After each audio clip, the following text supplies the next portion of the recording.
కాబట్టి ప్రతి ఒక్కరూ ప్రతిరోజు ఎంత సమయం దొరికితే అంత సమయం సాధన చేసుకొని, అదే విధంగా మీరు తెలుసుకున్న ప్రతి ఒక్క అక్షరాన్ని ఇంకొకరికి చెప్పాలి. ఎవరు అడన్నా పోనీ నేను బాగుంటే చాలు అనుకోకూడదు. ఎందుకంటే ఇంకో అందరిలో ఉన్న ప్రాణాన్ని నేను అన్నాడు భగవంతుడు. కాబట్టి మనం అందరము దేవుళ్ళమే. ఇక్కడ ఒక్కరు దేవుడు ఒక్కరు దెయ్యము కాదు, అందరము దేవుళ్ళమే. ఎవరైతే ఈ కష్టాలు బాధలు నేను పడలేను నాకొద్దు స్వామి అని ఆత్మహత్య చేసుకుంటారో వాళ్ళు ప్రేతాత్మలు అయిపోతారు. కాబట్టి మనం ప్రేతాత్మలు అవ్వకుండా, జంతు జన్మల్లోకి వెళ్లకుండా, అట్లా దేవతలుగా వెళ్లకుండా పుణ్యం చేసి దేవతలుగా వెళితే పుణ్యం అయిపోయినాక మళ్ళీ భూమి మీదకి రావాలి. కాబట్టి బాగా డబ్బులు ఉన్నాయి వాళ్ళకి. ఎట్లా అంటే వాళ్ళు బాగా పుణ్యం చేసుకొని దేవతలుగా ఉండి మళ్ళీ భూమి మీదకి వచ్చినారు కాబట్టి వాళ్ళకి బాగా డబ్బులు వచ్చినాయి. కాబట్టి ఎవరు ఎంత చేసుకుంటే అంత. మనకి ఏ జన్మ వద్దు, ఆయన దగ్గరికి వెళ్ళిపోయి నేనే ఆయన అయిపోవాలి. ఆయన అయిపోవాలంటే అన్నింటినీ సాక్షిగా చూస్తూ, ఒకరు వచ్చి తిట్టినారు, సరే నేను ఎప్పుడో వాళ్ళు తిట్టినారు కాబట్టి తిట్టినారు అనుకోగలగాలి. ఒకరు వచ్చి అలా అన్నారు, సరే అంటే అన్నారు, అంత ఈజీ కాదు కదా, అది కూడా అనుకోగలగాలి.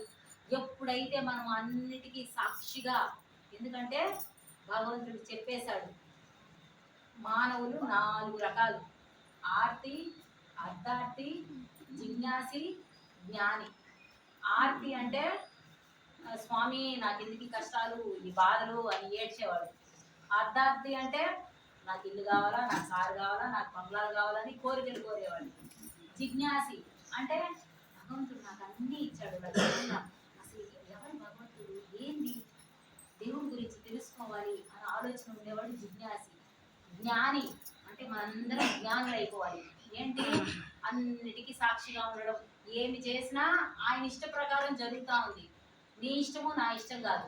కాబట్టి కష్టాలు వచ్చినాయి ఓకే, సుఖాలు వచ్చినాయి ఓకే, అన్నింటినీ సమంగా స్వీకరించగలగాలి. శీతోష్ణాలలో, సుఖ దుఃఖాలలో, జయాపజయాలలో, మానావమానాలలో అన్నింటినీ సమంగా ఎవరు తీసుకుంటాడో అతడు స్థితప్రజ్ఞుడు, అతడే నాకు ఇష్టడు అని చెప్పాడు ఆయన. కాబట్టి ఏమి జరిగినా సరే సరే, మా పక్కింటి వాళ్ళు ఉన్నారే పని మానవుళ్ళు, వాళ్ళ వల్లే ఈ గొడవంతా, మా పిల్లుందే చెప్పిన మాటే ఎందు ఆ పిల్ల వల్లే, ఇవన్నీ కాదు.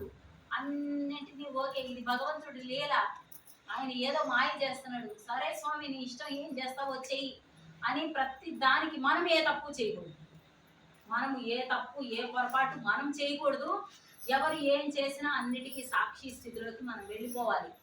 అది అంత ఈజీ కాదు. ఒక్కరు వచ్చి ఒక చిన్న మాట అంటానే నన్ను అంటావా అని వేస్తాం. నేను అన్న అహం ఎప్పుడైతే మనలో పోతుందో అప్పుడు మనము దైవ స్థితికి చేరినట్టు. నేను అంటే అహం, అహం ఉన్నప్పుడు నువ్వు దైవం కాలేవు. నేను అనేది లేదు. ఎవరు ఏమన్నా ఓకే, ఇది భగవంతుడి నిర్ణయం, ఇది భగవంతుడి పరీక్ష అని ఒక జ్ఞాని, ఒక సాక్షిగా ఉండిపోతాడు. ఎప్పుడైతే మనము సాక్షిలో ఉండగలుగుతామో అప్పుడు మనం దైవాలుగా ఎదిగి మళ్ళీ జన్మలేని స్థితికి చేరుకుంటాము. అదేవిధంగా మనం తెలుసుకున్న ఇది సత్యము 10 మందికి చెప్పాలి. ఎవరికి చెప్పకపోతే చెప్పేదానికి మళ్ళీ పుట్టాలి.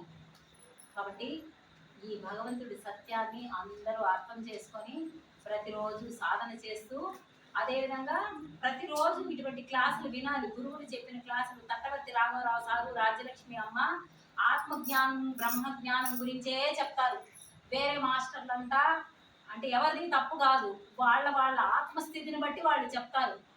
కోరికలతో ఇంకా రకరకాల ధ్యానాలు చేశామంటే మళ్ళీ రకరకాల జన్మలు తీసుకుంటూనే ఉండాలి.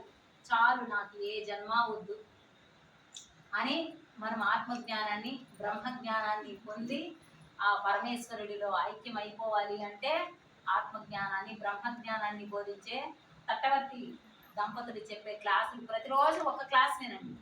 దానివల్ల ఏమవుతుందంటే మాయకి వశం కాకుండా మన మనసుని ఎప్పుడు జ్ఞానం మీదే ఉంచుకోగలుగుతాము.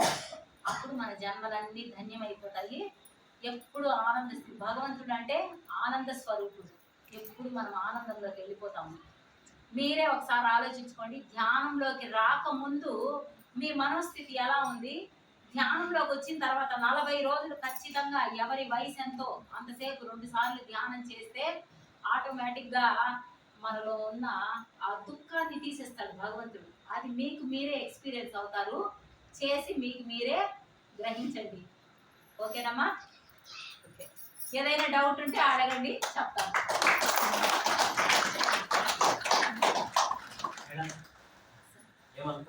అయ్యో చెప్పండి.